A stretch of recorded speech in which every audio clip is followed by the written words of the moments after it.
Hi friends, నమస్తే. ఈరోజు వీడియోలో నేను హై ప్రోటీన్ దోశ ఒకసారి ఇలా చేసి చూడండి. చాలా బాగుంటుంది. మనకి ఇందులో వేరుశెనగ గుళ్ళు వేసుకుంటాం కదా, మనకి ఇది క్రిస్పీగా వస్తాయి దోశలు కూడా. దీంట్లో కాంబినేషన్గా ఈ టమాటో కొబ్బరి చట్నీ చేశాను. చాలా టేస్టీగా ఉంటుంది.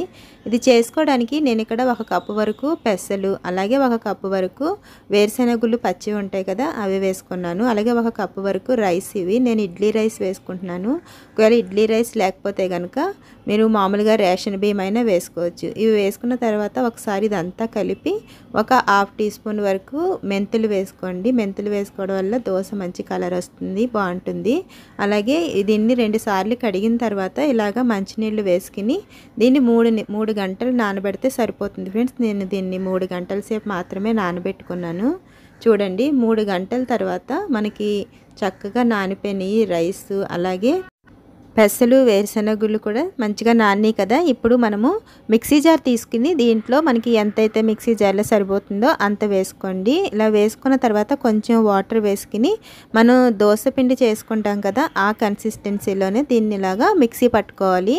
ఇలా మిక్సీ పట్టిన తర్వాత చూడండి, మెత్తగా మిక్సీ పట్టుకోవాలి. ఇలా పట్టిన తర్వాత నేను ఇక్కడ దీంట్లో ఒక 2 స్పూన్ల వరకు వాటర్ వేసుకుని ఇది ఒకసారి రిన్స్ చేసుకుని దీంట్లో వేసుకున్నాను. ఇలా వేసుకున్న తర్వాత ఒకసారి గట్టితో మంచిగా ఇలా కలుపుకోండి. ఇలా కలిపిన తర్వాత అంతా మనం వాటర్ వేసాం కదా, ఇదంతా ఒకే కన్సిస్టెన్సీలో వస్తుంది. అలాగే ఒక 1/2 టీ స్పూన్ వరకు సాల్ట్ కూడా వేసుకుని ఇలాగా కలుపుకోండి. ఇలా కలిపిన తర్వాత చూడండి, ఇప్పుడు దీన్ని మనము పక్కన పెట్టుకుని చట్నీ చేసుకుందాం.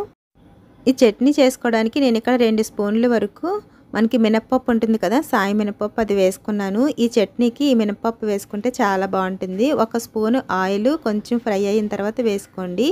ఇలాగ గోల్డెన్ కలర్ వచ్చిన తర్వాత మీ కారానికి తగినట్టు కింద ఎండుమిర్చి వేసుకోండి. అలాగే నేను ఇక్కడ ఒక 5 టమాటోస్ని ఇలా కట్ చేసుకుని వేసుకున్నాను. ఇలా వేసిన తర్వాత కొంచెం కరివేపాకు కూడా వేసుకుని ఇలా మూత పెట్టుకుని ఇలా మగ్గించుకోండి.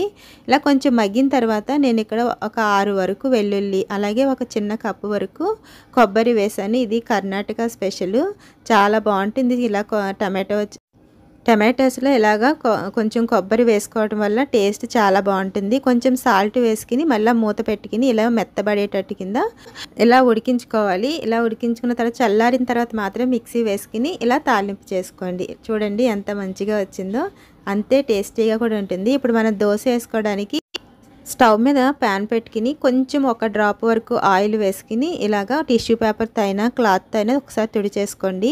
ఇది బాగా హీట్ అయిందేమో ఫస్ట్ చెక్ చేసుకోండి ఫ్రెండ్స్. బాగా హీట్ అయితే కనుక దోశ అనేది ఇలాగా రాదు, కొంచెం మీడియం హీట్లో ఉండాలి. ఇలా ఉన్నప్పుడు మాత్రమే ఇలా దోశ మనకి పల్చగా వస్తుంది. ఇది కొంచెం డ్రై అయిన తర్వాత కొంచెం బటర్ వేసుకుని మీకు కావాలనుకుంటే ఇలాగ వెజిటేబుల్స్ కూడా వేసుకోవచ్చు. ఇలా వేసుకున్న తర్వాత చూడండి, దోశ అనేది మంచిగా కాలింది కదా. ఇప్పుడు దీన్ని ఒకసారి నేను తిరిగేసి చూపిస్తున్నాను. చూడండి, మంచి కలర్ వచ్చింది దోశ, అంతే టేస్టీగా కూడా ఉంది ఫ్రెండ్స్. పిల్లలు స్కూల్ నుంచి రాగానే కూడా మనం ఇది మనకి స్నాక్స్ కింద కూడా పిల్లలకి ఇది ఇవ్వచ్చు. ఎంత క్రిస్పీగా ఉండే దోశని ఒకసారి మీరు కూడా ట్రై చేయండి, ప్రోటీన్ దోశ.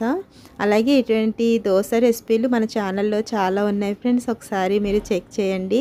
మీకు నచ్చుతుందని అనుకుంటున్నాను. ఒకవేళ ఈ వీడియో నచ్చినట్లయితే ప్లీజ్ లైక్ చేయండి, షేర్ చేయండి. Thanks for watching.